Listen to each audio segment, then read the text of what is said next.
Olá, pessoal. Na aula de hoje nós vamos discutir os efeitos dos maus tratos na infância, sobre aspectos do sistema nervoso e também da cognição. Nosso conteúdo hoje é falarmos um pouco sobre as questões de epidemiologia dos maus tratos, os efeitos na neurobiologia e no processamento cognitivo. Boa parte do que eu vou falar hoje tem a ver com pesquisas, né, realizadas no ambulatório do Núcleo de Estudos e Pesquisa em Trauma e Estresse, na PUC do Rio Grande do Sul, e isso tem a ver com o financiamento aí das agências federais e estaduais, além da própria PUC. No NEPT, na verdade, nós somos uma estrutura de pesquisa, né? Ou seja, participam vários grupos de pesquisa, é uma estrutura interdisciplinar, né? Talvez a parte mais pública do NEPT seja o ambulatório do NEPT, onde nós atendemos crianças, adultos, adolescentes, idosos expostos a trauma e estressores, né? Onde nós fazemos uma parte de avaliação clínica, neuropsicológica e psicofisiológica também. Discutimos os casos, é um processo de avaliação bastante extenso, com discussão de casos e dependendo do tipo de caso, nós temos aí diferentes modalidades de intervenção, desde protocolos de terapia cognitivo-comportamental para transtorno de estresse pós-traumático, transtorno de estresse agudo, transtorno de estresse pós-traumático complexo, e protocolos mais baseados na conceitualização cognitiva dos casos. Tá? Esse é um atendimento que não tem custo para o usuário, uma vez que o custo é absorvido nos diferentes projetos de pesquisa. Vamos falar um pouquinho sobre a epidemiologia dos maus tratos, né, que são um panorama aí de 15 anos nos Estados Unidos, 10 anos um pouco mais na Inglaterra, e tem alguns dados interessantes que a gente pode extrair dessas figuras. O primeiro deles é que há uma redução, né, e isso parece ser algo relativamente bem marcado do ponto de vista dos abusos, né? Então, aqueles abusos mais tradicionalmente estudados, com maior atenção da sociedade, como abuso físico, abuso sexual, vem apresentando um decréscimo em termos de notificações, né, tanto nos Estados Unidos quanto na Inglaterra. Quando nós olhamos a epidemiologia dos maus tratos, é importante entendermos, esse é um estudo realizado nos Estados Unidos, né? É uma pesquisa nacional, de levantamento nacional. Nós, então, observamos, né, que naquela exposição ao longo da vida, né, para crianças de 0 a 17 anos, ela é bastante alta, na verdade, né? Quase um quarto das crianças são expostas a alguma forma aí de maus tratos, né? Sendo mais prevalente o abuso emocional, seguido da negligência, depois o abuso físico, né? Também há diferenças importantes em termos né, de homens e mulheres em relação à exposição. Quando a gente olha os dados no Brasil, o que nós observamos, então, aí são notificações de violência sexual, né, um levantamento de 2011 a 2017, né? O que nós observamos, então, é um aumento ainda das notificações de violência, né? Nós estamos agora com 30 anos já do Estatuto da Criança e do Adolescente, né? Talvez parte disso seja um fenômeno que ainda segue ocorrendo, né? E talvez até aumentando. Parte disso deve-se também, possivelmente, a maior atenção, né, da sociedade e a menor tolerância da sociedade, uma vez que isto são notificações, então a maior tolerância, uma menor tolerância da sociedade a, aos maus tratos e particularmente aqui a questão da violência sexual contra crianças e adolescentes. No Brasil, também observamos que a maior parte das crianças que sofrem violência são meninas, né? Isso é verdade, violência sexual, né? Isso é verdade aqui na infância e também na adolescência, e é importante também estarmos atentos, né? O uma questão aqui de superrepresentação, né, do ponto de vista de crianças e adolescentes negras, né, entre as vítimas de violência sexual na infância e adolescência. Por fim, e quando a gente vai estudar o fenômeno, isso é algo que a gente observa com alguma recorrência ao longo dos anos, né? A maior parte aí das situações de violência sexual ocorre realmente no âmbito aí da residência das vítimas, né? E a maior parte aí são familiares, são pessoas próximas, conhecidas, né? Das crianças e adolescentes vítimas aí de violência sexual em nosso país. Isso é muito importante, né? É visto então que a maior parte dos casos aí envolvem violência intrafamiliar. Isso tem uma complexidade do ponto de vista das dinâmicas, né? Muito mais com mais prejuízos também para as crianças e adolescentes quando a gente vai medir isso ao longo da vida, tá? Um quadro de referência que eu acho que é interessante para nós compreendermos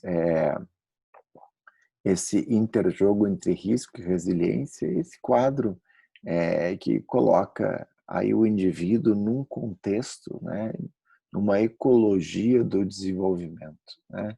Então, esse quadro de referência tem sido adotado pela Organização Mundial da Saúde. E aqui eu vou destacar alguns fatores de risco para os maus-tratos, né? Sexo, então, geralmente meninas mais do que meninos, por exemplo, para abuso sexual é um fator de risco, né? Se a criança adolescente é fruto de uma gravidez indesejada, se tem necessidades especiais, se os pais são muito jovens, são famílias monoparentais, né? Então, se tem um histórico prévio de exposição à violência, se tem um histórico nos pais de abuso de substância, doenças mentais, doenças físicas, problemas no relacionamento, né? Famílias de baixo nível socioeconômico, famílias que têm elevado isolamento social, famílias que têm elevados níveis de estresse, né? Também do ponto de vista do contexto ecológico mais amplo, né, sociedades onde as leis de proteção à criança, né, são inexistentes ou existem, mas não são aplicadas, né? Sociedades com muita desigualdade social, né? Então, lembrando aqui da nossa realidade, a violência, né? A presença de violência, né? Então, quando vai corroendo aí o tecido social, entre outras coisas, por exemplo, normas culturais, práticas culturais, por exemplo, a ideia de que punição física é algo adequado do ponto de vista da educação das crianças, né? Então, isso tudo são fatores de risco aí que contribuem, né, nesse interjogo para os maus tratos, para a ocorrência de maus tratos. Mas qual é o impacto dos maus tratos no neurodesenvolvimento? Primeira coisa que começou a ficar clara é que depende muito do momento quando esse indivíduo, quando essa criança, ao adolescente, ele é exposto ao estresse, né? Isso depende porque, né, nós temos diferentes estruturas encefálicas, diferentes circuitos cerebrais que vão ter níveis diferentes, períodos diferentes, né, do ponto de vista aí do amadurecimento dessas rotas neurais, né? Então isso é importante porque dependendo de quando ocorre a exposição, nós podemos ter diferentes áreas aí sendo afetadas, né? Um quadro de referência que a gente propôs alguns anos atrás, né, o Rodrigo Grassi é o primeiro autor aqui desse capítulo, é um colega nosso que trabalha bastante com as questões da neurobiologia, da epigenética, dos maus tratos, né? Quadro de referência geral para nós compreendermos esse, né? Nós podemos ter aqui uma exposição ao estresse inicial, né? O estresse precoce, né? O early life stress. Isso afeta, né, diferentes sistemas, né, na infância, na criança, né? Então, o sistema imune, né, o eixo hipotalâmico hipofisário adrenal, o sistema nervoso central. Isso vai mudando, vai reprogramando, né, do ponto de vista genético, aquele indivíduo que na idade adulta, né, quando eventualmente é exposto a novos estressores, né, pode apresentar aí, já começa a apresentar, então ao longo do desenvolvimento, não somente na idade adulta, já começa a apresentar aí alterações do ponto de vista do funcionamento cognitivo, visto que, né, há um impacto importante em diferentes estruturas e circuitos neurais associados a esses diferentes processos cognitivos, podendo então resultar, inclusive, em psicopatologia grave, né, na própria infância, na adolescência ou na vida adulta. Nós hoje sabemos, esse é um grupo de pesquisa que avançou muito nisso, é Martin Teicher e colaboradores, né? Nós sabemos também de que diferentes tipos de maus tratos impactam, né, diferentes estruturas no nosso cérebro. Tá? E nós sabemos também que, a exemplo do que eu falei anteriormente, quando isto ocorre, é um fator crucial. Então, não se trata apenas de investigar a presença ou não de maus tratos, mas sim de investigar os diferentes tipos de maus tratos e quando esse indivíduo foi exposto a cada uma dessas formas de maus tratos. É, alguns dos principais estruturas aí envolvidas em diferentes circuitos, né, mais comumente associadas com prejuízos funcionais ou mesmo estruturais, ligados aos maus tratos na infância, envolvem aí porções pré-frontais, porções do sistema límbico, né, então amígdala, hipocampo, né, e do córtex sensório também, auditivo e visual. Tá? Alguns das principais estruturas mais comumente associadas aos maus tratos são essas, né? Então, porções aí orbitais, né, ventromediais e dorsolaterais do córtex pré-frontal, né?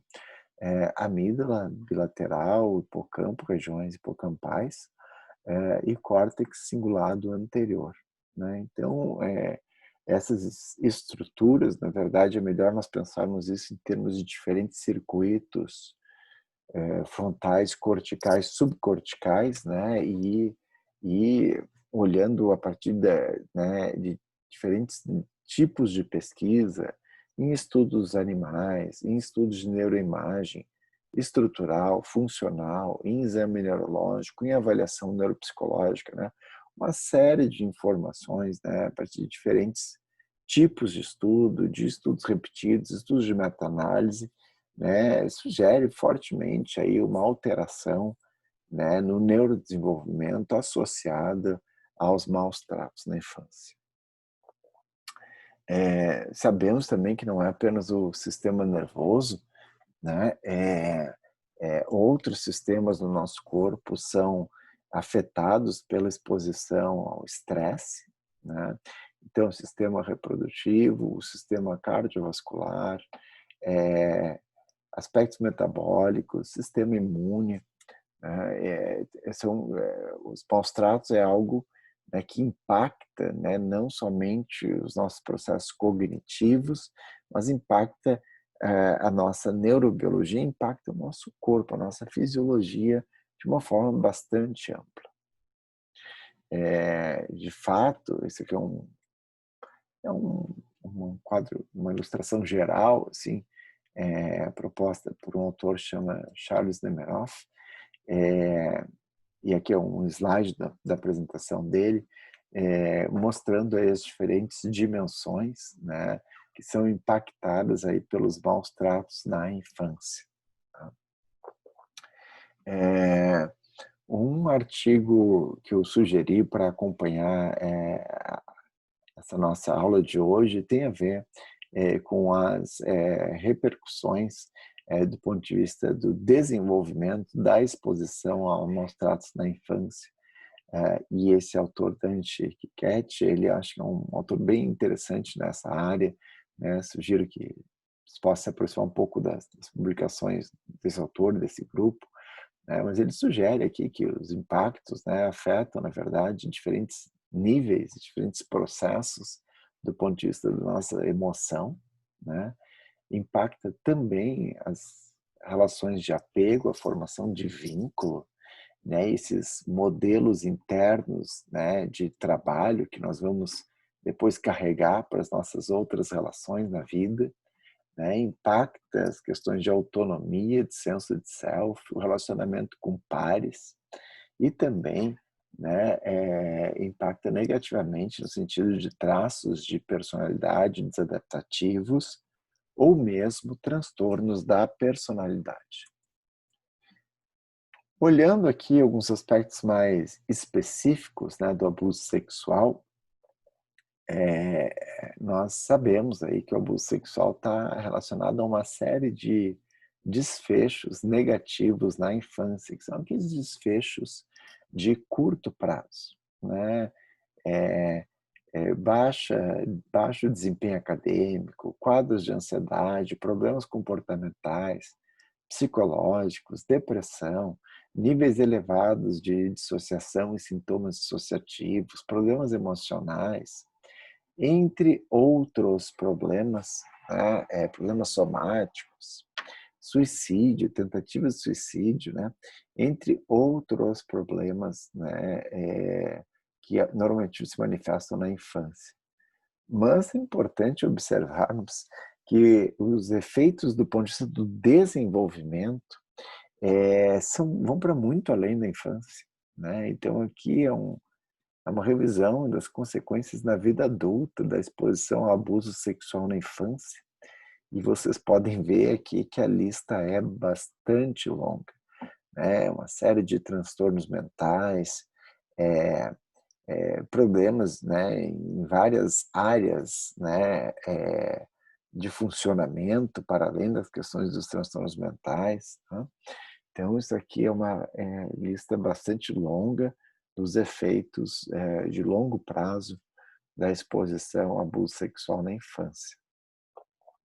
Algumas das consequências, aí já é um trabalho de uma meta-análise em diferentes estudos, né, das consequências mais notáveis aí da exposição ao abuso sexual é o transtorno de estresse pós-traumático, quadros de depressão, suicídio, ideação e tentativas de suicídio, promiscuidade sexual, comportamento sexual abusivo, e aqui é fracasso acadêmico, né? Tá invertida aqui a formulação, né? Um outro estudo mais recente, investigando aí as consequências de longo prazo aqui do abuso físico, abuso emocional e da negligência. Falamos antes do abuso sexual, agora vamos falar de outras formas de abuso e negligências, né? Então, é uma meta-análise aí, revisando mais de 120 estudos, né? Sugerindo aí que os maus tratos na infância devem ser considerados um risco importante à saúde, né? De uma forma muito ampla, tá? Quando a gente olha aqui aquela evidência mais robusta, né, nós vemos uma série de desfechos negativos, desfechos adversos, né, transtornos depressivos, transtornos de ansiedade, transtornos alimentares, tentativa de suicídio, problemas de conduta e problemas comportamentais, uso de drogas, substâncias, né? Doenças sexualmente transmissíveis, comportamento sexual de risco associados ao abuso físico, depois um outro conjunto de problemas associados ao abuso emocional e associados à negligência. Aqui nós estamos olhando, né, dos efeitos de longo prazo, aquela evidência mais robusta que há na literatura, né? Então, é importante considerarmos aí, né, isso.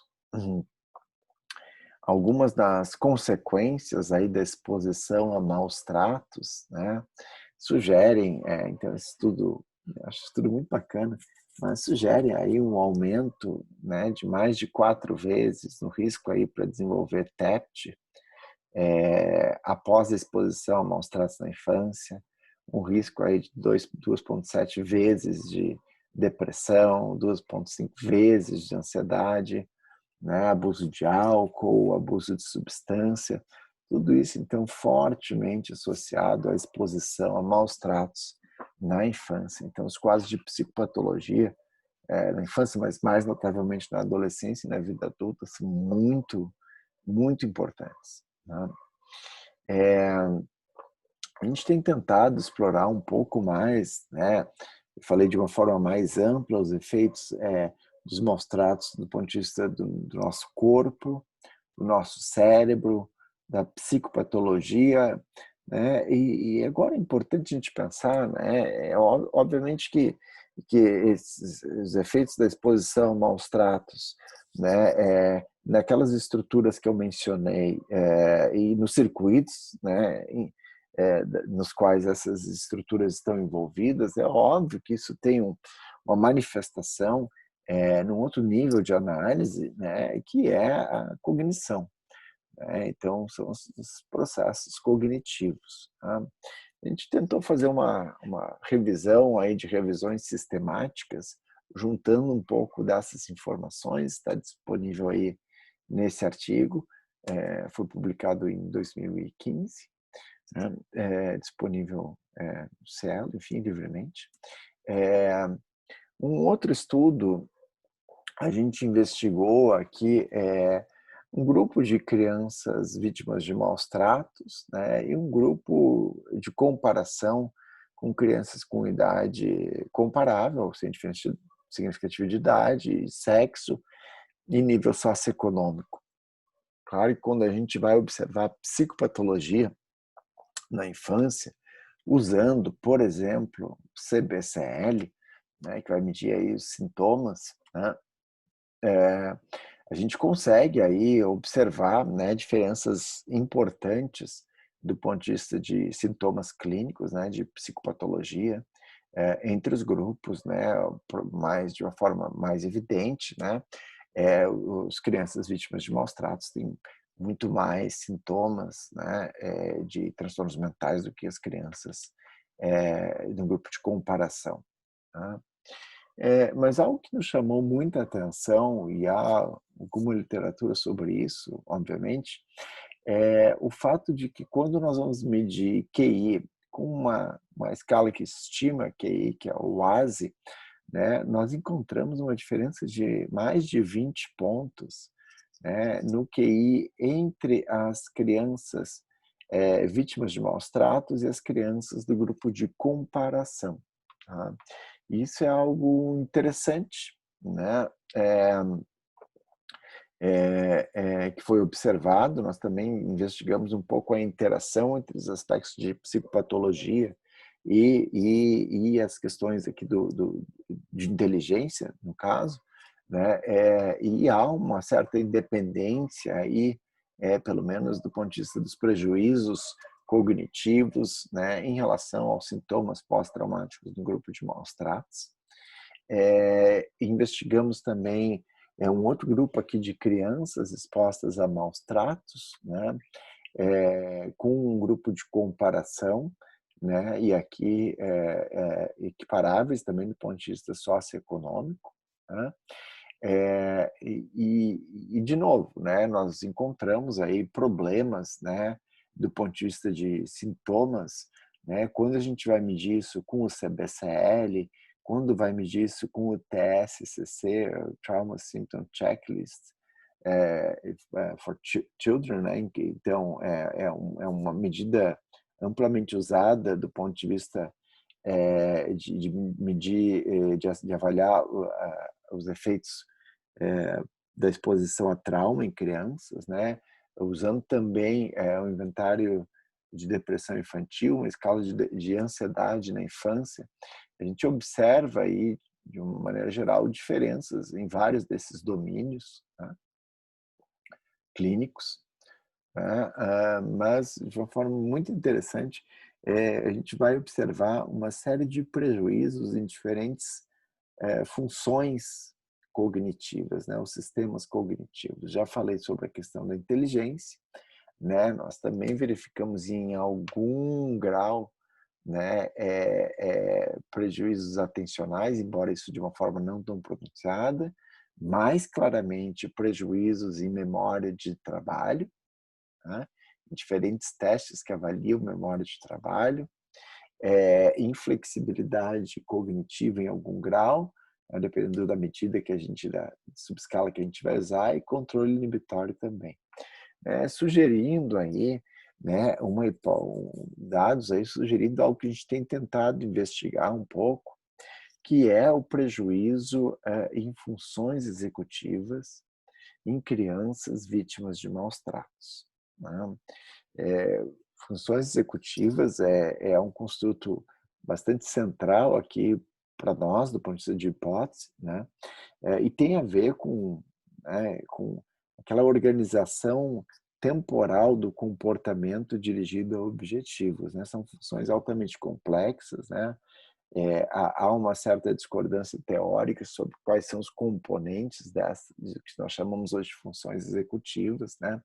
Mas claramente nós poderíamos incluir aí planejamento, flexibilidade, né? A questão da motivação, volição, né? Aquele comportamento direcionado a um objetivo, né? Então, flexibilidade, alternância de tarefas, monitoramento, né? Controle inibitório, entre outros aspectos aí envolvidos no funcionamento executivo, tá? Quando nós avaliamos isso em adolescentes, nós também observamos algum prejuízo aqui, comparando 3 grupos, né? Adolescentes com uma única forma, um único tipo de maus tratos, adolescentes com maus tratos múltiplos e adolescentes em grupo de comparação sem histórico de maus tratos.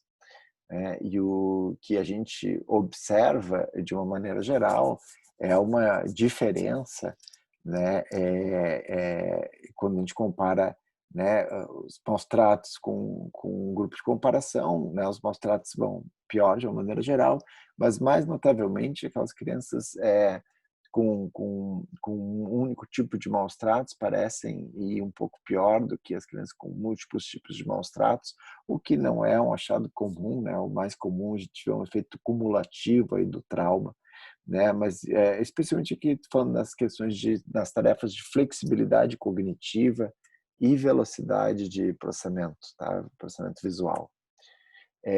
A gente tem tentado explorar também do ponto de vista teórico essa associação entre trauma, estresse pós-traumático, então trauma, TEPT, funções cognitivas, com um foco maior aqui para as funções executivas, né?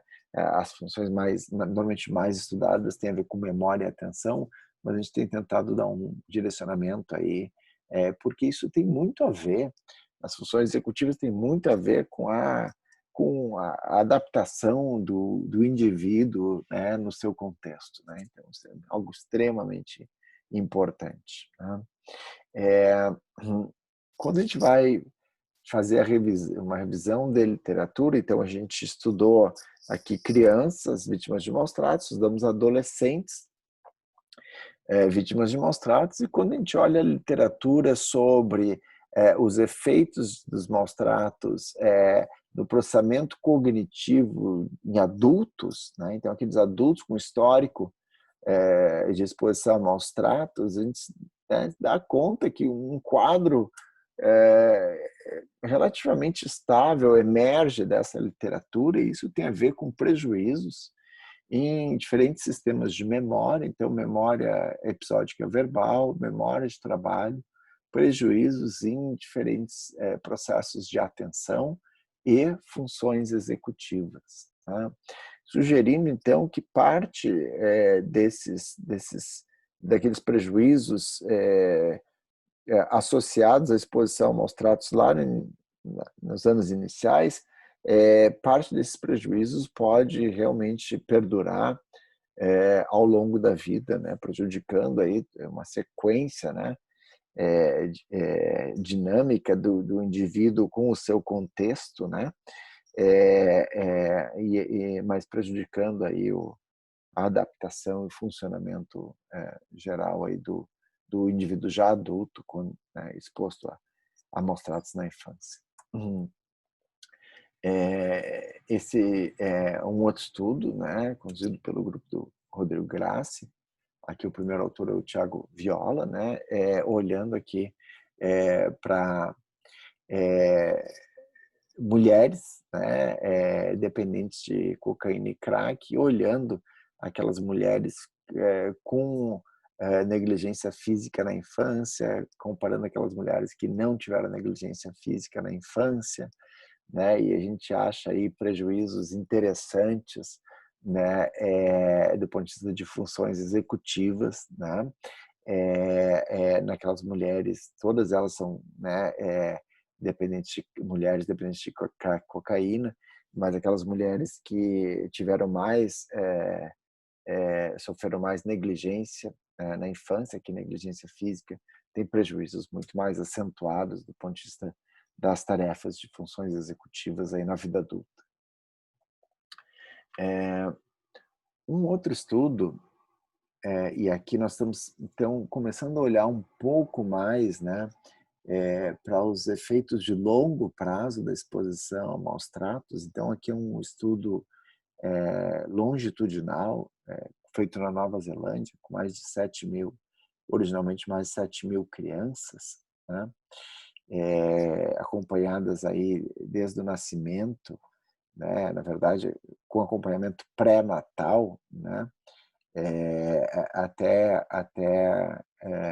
esses dados foram publicados quando as crianças aí já tinham, então eram adultos, né, com 21 anos, né, mais da metade, né, do grupo original aí foi retido aí na pesquisa, né, mas eu acho que eu quis mostrar esse trabalho porque eu acho que ele traz alguns dados interessantes, tá? Que eu vou mencionar a seguir. E aqui eu queria chamar a atenção nesse monte de números para esta célula aqui, né? E aqui você está comparando, né, crianças, então adultos, né, 21 anos, que tiveram aí um histórico de maus tratos, não apenas notificado, mas sim avaliado, acessado, né, então substanciado, né, confirmado, tá? Então são esses aqui, tá? Aqui embaixo. E aqui, olhando para esse teste de vocabulário, né, eh, depois, né, em relação ao grupo de maus tratos e não maus tratos, depois de já ter ajustado para a idade, sexo, raça, etnia, renda familiar, educação materna, peso ao nascer, admissão na unidade de terapia intensiva, né, uso de cigarro por parte da mãe, o uso de álcool, então, cigarro e álcool durante a gestação, e se amamentou, essa variável amamentou ou não amamentou o bebê no peito, né? Depois de controlar para tudo isso, né, ainda assim, né, tem aqui uma razão de chance importante, né, mostrando aqui o efeito, né, dos maus tratos, mesmo tendo controlado para tudo isso, né, num teste aí de vocabulário. Da mesma maneira, olhando então aqui, né, olhando para perdão, olhando para falhas, né, em terminar a escolaridade, falhas em terminar a escolaridade, né? Então são aquelas crianças que eventualmente abandonaram, aí não conseguiram completar, né, a escolaridade formal, né? Olhando aqui as razões de chance também, né, muito elevadas, né, para as crianças aí que sofreram maus tratos, né? Por fim, né, Aqui os autores olharam, né, se aqueles indivíduos aos 21 anos, eles estavam ou aqui na educação, né, então você está estudando, a pergunta é basicamente essa, se você está estudando ou se você está empregado, né, aos 21 anos, né, de novo, né, olhando aqui o grupo de maus tratos, uma razão de chance elevada de não nem estar estudando, nem estar empregado aos 21 anos, né? Sugerindo aqui que a exposição a maus tratos na infância, do ponto de vista de longo prazo, traz prejuízos, obviamente, em sistemas cognitivos, que é o que nós estávamos falando, e aqui eles avaliaram vocabulário, né? Mas também traz prejuízo do ponto de vista da escolaridade, então as crianças têm uma tendência maior a não completar a escolaridade formal, e aí aos 21 anos, né, não estarem, né, aos 21 anos apresentarem aí prejuízos acadêmicos e funcionais, né? Então, assim, não estarem nem estudando, nem trabalhando, então, aos 21 anos. Então, sugerindo aqui os efeitos deletérios, né, como se fosse uma cascata de efeitos, né, ao longo do desenvolvimento humano. Por fim, nós sabemos aí que os maus tratos têm um impacto importante do ponto de vista de psicopatologia. Aqui é um artigo recente, saiu ano passado, que é uma revisão guarda-chuva, uma revisão de revisões sistemáticas e meta-análises, né? Então, é uma revisão de 33 revisões sistemáticas e meta-análises que avaliou mais de 130 fatores potenciais para risco, né? Então, fatores de risco para o transtorno de estresse pós-traumático. Vou focar aqui no interesse importante, aqui mais imediato, né? Aqui, um dos fatores de risco com, né, das maiores razão de chance em relação ao TEPT é essa exposição cumulativa, né? Então, sequencial, cumulativa a eventos traumáticos, né?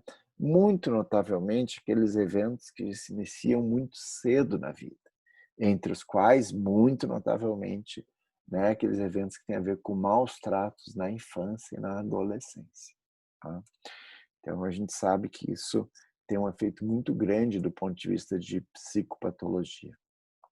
Por fim, né, é importante lembrar que a maior parte das pessoas expostas a eventos estressores, né, não desenvolve TEPT, depressão ou qualquer outro transtorno mental, né? O curso normal é um curso de recuperação, né? A simples passagem do tempo possibilita que o organismo coloque em marcha, né, os diferentes mecanismos envolvidos aí na recuperação, né? Então, o TEPT e os outros transtornos mentais são falhas, na verdade, nesse processo aqui de recuperação. É claro, né, que nós vamos ter aí cursos muito diferentes, uma grande variabilidade na resposta à exposição a trauma e estressores. Nós vamos ter aqueles indivíduos que logo após a exposição a um estressor traumático vão desenvolver, né, um curso mais crônico de alta sintomatologia.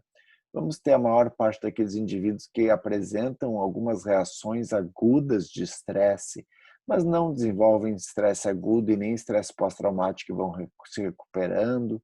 Vamos ter um percentual pequeno, mas importante, de indivíduos com poucos sintomas e que vão apresentar após 3 ou após 6 meses, né, uma resposta mais desadaptativa, como TEPT, e aqueles indivíduos que têm um curso, né, de maior resiliência, né? Nós sabemos, por exemplo, né, que existem diferentes modelos, aqui é um estudo explorando os mecanismos de risco e resiliência, do ponto de vista de fatores de proteção, de fatores que favorecem a vulnerabilidade há diferentes transtornos mentais, inclusive TEPT, né? É nesse interjogo entre risco e resiliência que nós, clínicos, pesquisadores, enfim, precisamos estar atentos, né? Porque há oportunidades aí de intervenção para promoção aí de uma trajetória de maior resiliência, né? Sabemos que isso tem a ver, em grande parte, com as diferenças, né, neurobiológicas entre os indivíduos, né? E é importante compreendermos isso do ponto de vista da prevenção ao TEPT ou a outros desfechos de psicopatologia, né? Alguns correlatos, né, psicossociais da resiliência na infância, né, envolve, por exemplo, você ter aqui, eu coloquei essa gangorra para lembrarmos desse interjogo aqui entre risco e resiliência, né, mas envolve você ter aí uma ligação mais positiva com os seus cuidadores, né, você ter práticas parentais consistentes, as crianças desenvolverem habilidades de autorregulação, crianças mais inteligentes, crianças com mais capacidade de resolução de problemas e aí, de novo, vejam vocês, né, nós temos aqui várias estratégias de intervenção, né, nós podemos melhorar a capacidade de resolução de problemas das crianças, nós podemos apoiar essas crianças do ponto de vista de estratégias de autorregulação, tá? Entre outros aspectos passíveis aí de intervenção.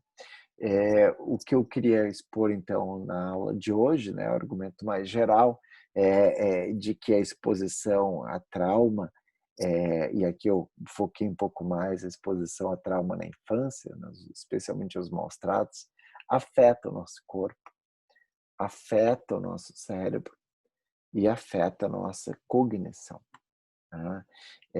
Nós vamos ter diferentes processos cognitivos sendo afetados aí, ou sendo associados à exposição a maus tratos, e isso nós podemos, né, investigar e verificar durante a infância, podemos entender isso e avaliar na adolescência e também na vida adulta, né? Ao mesmo tempo, nós temos aí algumas janelas de oportunidade para intervenções, né? Sejam elas direcionadas à promoção da resiliência, a minimizar o sofrimento, né? No caso aí dos transtornos mentais, quando já instalados, né? Espero que vocês tenham apreciado um pouco esse conteúdo, né? E que a gente possa seguir aí discutindo alguns desses pontos. Muito obrigado. Até a próxima aula.